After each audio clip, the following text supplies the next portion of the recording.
Okay, Assalamualaikum and selamat sejahtera. So now we proceed to kingdom fungi. So actually what is fungi? Fungi actually it is the kingdom for mushroom. Okay, cendawan, kulat or bread mold dan sebagainya.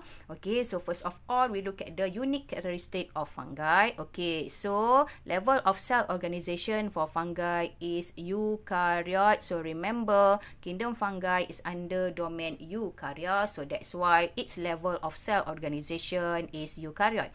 And then types of organism. So for kingdom fungi, it is most multicellular, but some are unicellular. So the example of unicellular fungi is yeast, but most fungi are multicellular. And then mode of nutrition for kingdom fungi, it is saprophytic. So what is the meaning of saprophytic? It will break down and absorb nutrients from non-living organic material, which is the digestion take place outside the body and nutrients are absorbed directly. Okay. So for the example, for kingdom fungi, contohnya adalah mushroom. So kita boleh nampak mushroom biasanya dia akan tinggal pada pokok-pokok ataupun kayu yang dah reput. So apa yang akan berlaku adalah, okay, so the mushroom dia akan break down, okay, the organic matter, and also it will digest the organic matter. Lepas dah berlaku digestion, okay, outside of the body, barulah dia akan absorb the nutrients directly. Alright. Okay, so how kingdom fungi differ from other eukaryotes? So we can classify it. The first one, we can look based on its nutritional mode. Second, structural organization. Another one, growth and reproduction. So for nutritional mode, actually kingdom fungi can be classified either it is saprobit fungi, parasitic fungi. Another one we call as mutualistic fungi. So what is saprobit fungi? Okay, saprobit means saprophytic, okay, as I mentioned earlier. So means that saprobit fungi, it will obtain nutrient from dead or decaying matter. So this is for the common fungi lah. Alright. And then for parasitic fungi, it will absorb nutrients from cell of living host. So that's why we call parasitic fungi as parasitic, because of what? It is a parasite. So it will use enzyme to penetrate wall of cells. So the example of parasitic fungi is mushrooms on tree.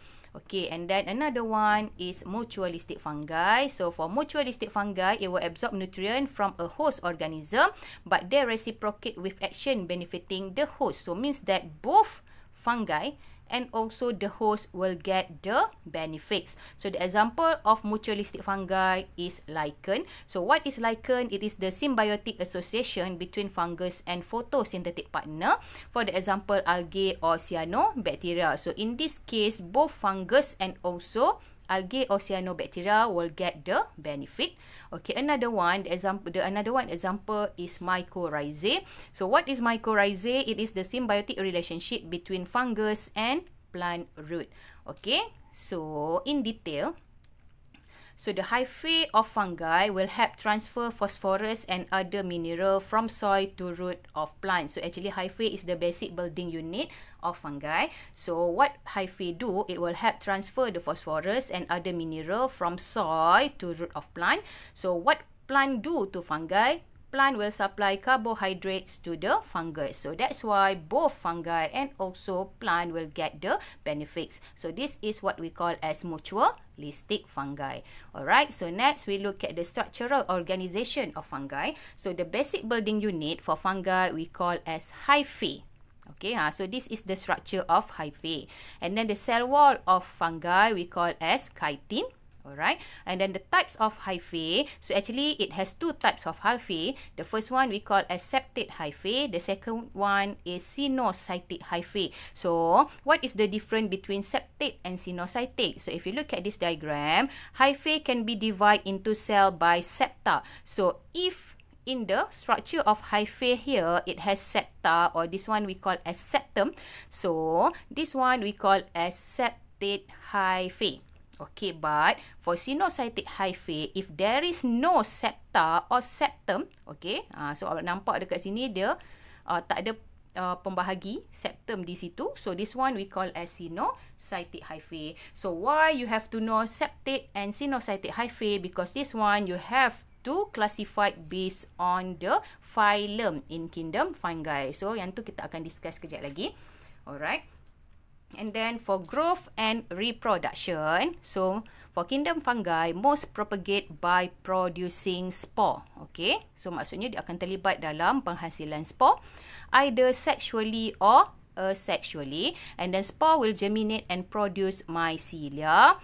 Alright, and then the sexual reproduction of fungi will involve two stages. The first one we call as plasmogamy. So what is plasmogamy? It is the fusion of cytoplasm of two parent mycelia. Okay, so let's say this is the mycelia hyphae, this is the first mycelia, this is the second mycelia. So when there is a fusion of the cytoplasm of these two mycelia, so this one we call as plasmogamy. Okay, and then right after plasmogamy, it is followed by karyogamy. So what is karyogamy? It is the fusion of haploid nuclei contribute by two parents. So actually inside of the mycelia here, there ada nucleus. Okay, so bila berlaku fusion di antara two haploid nuclei by these two mycelia hyphae, so that process we call as karyogamy. So this is the sexual reproduction for kingdom fungi. Okay. Okay, so now we look at the classification of kingdom fungi based on its phylum. So actually for kingdom fungi, it will be divided into three phylum. The first phylum we call as phylum Zygomycota, second phylum Ascomycota, and then third phylum Basidiomycota. So means that you have to remember the phylum under kingdom fungi, and you have to differentiate, okay, some of the structures or criteria in each of the phylum. Okay, so firstly we look at the phylum Zygomycota. Okay, so phylum Zygomycota also we call as zygote fungi. Okay, its common name is zygote fungi. So firstly we look at the structure. First is hyphae. Okay, for Zygomycota, its hyphae is sinusoidal. Okay, and then for phylum Ascomycota, its hyphae is septate hyphae. Phylum Basidiomycota, its hyphae also septate. Okay, so means that only phylum Zygomycota, its hyphae is sinusoidal. Okay, and then we proceed to the sexual spore. Okay, so since for kingdom fungi, it can reproduce both sexual and also asexual. So that's why you have to know the sexual spore, the sexual spore bearing structure, the asexual spore, and also the asexual spore bearing structure for each of the phylum. So we look first at the sexual spore. So for the Zygomycota, the sexual spore we call as zygospore. Okay, for Ascomycota, the sexual spore is ascospore, and then Basidiomycota, the asexual spore, the sexual spore we call as Basidiospore. And then next, sexual spore bearing structure. So what is the meaning of bearing structure? Bearing structure means where does this sexual spore comes from? Dia dikeluarkan daripada mana? Okay, so for Zygomycota, the sexual spore bearing structure is zygosporangium. For Ascomycota, okay, the sexual spore bearing structure is asci or ascus. Okay, so actually asci or ascus is sac-like compartment. Okay, sac-like ni maksudnya dia macam kantung. Okay, and then for Basidiomycota, it is the sexual spore bearing structure is basidia or basidium. Okay, so to make it clear, okay, so you can refer to this one. Okay, so if you look at the structure here, okay, let's say kita tengok one by one. So for Zygomycota, the sexual spore bearing structure, so here, this one yang kita panggil sebagai zygosporangium.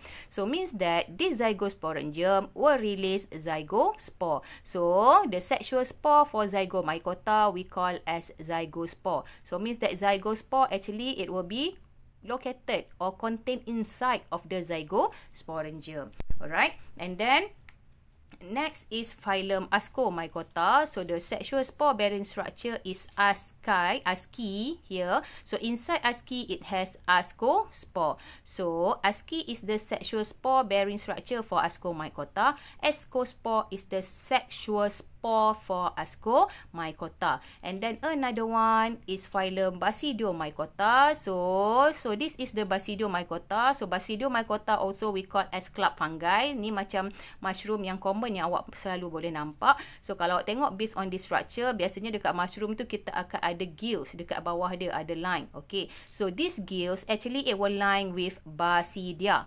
Alright, so kalau kita besarkan dekat sini, okay, so this is gill. Okay, actually pada gills tu dia ada basidia. So actually basidia is the sexual spore bearing structure for Basidiomycota. So this basidia will release the basidiospore. So basidiospore is the sexual spore for Basidiomycota. Okay, then now we look at the asexual spore. So for phylum Zygomycota, asexual spore is sporangial spore. Okay. For Ascomycota, asexual spore is conidia. For Basidiomycota, it is uncommon. Alright. And then for asexual spore bearing structure, for Zygomycota is sporangium. For Ascomycota is conidiophore. And then for Basidiomycota, none lah. Alright. So if we look at the structure here, okay. So this is for asexual spore bearing structure for phylum Zygomycota. So actually this is the structure of Rhizopus species. Rhizopus species is the example of phylum Zygomycota. So Rhizopus species, it is the breed mode. So if you look at here, so this one, yang kita panggil sebagai sporangium. So sporangium is the asexual spore bearing structure for phylum Zygomycota. So this sporangium will release sporangiospore. So sporangiospore is the asexual spore for phylum Zygomycota. And then for this one, okay, so this is the structure of the Penicillium species. So Penicillium species is the example of phylum Ascomycota. So this is conidiophore. So what is conidiophore? This is the asexual spore bearing structure for Ascomycota. And then on top here it has conidia. So what is conidia? It is the asexual spore for phylum Ascomycota. Okay, so for phylum Basidiomycota, it is uncommon. Okay, so next we look at the example. So for phylum Zygomycota, the example is Rhizopus species. So remember, take note on how to write the scientific name correctly. Rhizopus species also we call as bread mode. Bread mode is the common name. Alright, and then for phylum Ascomycota, the example is Penicillium species. For phylum Basidiomycota, the example is Agaricus species. Okay. So now we look at the importance of fungi. Okay, so what is the importance of fungi?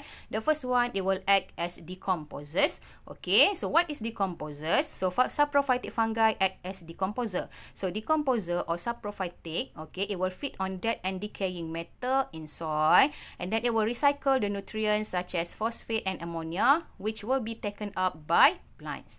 Alright, and then second, as symbionts. Okay, so symbionts means symbiotic relationship. So fungi also can act as symbionts. So example is mycorrhizae, which is it will involve association between fungus and also root.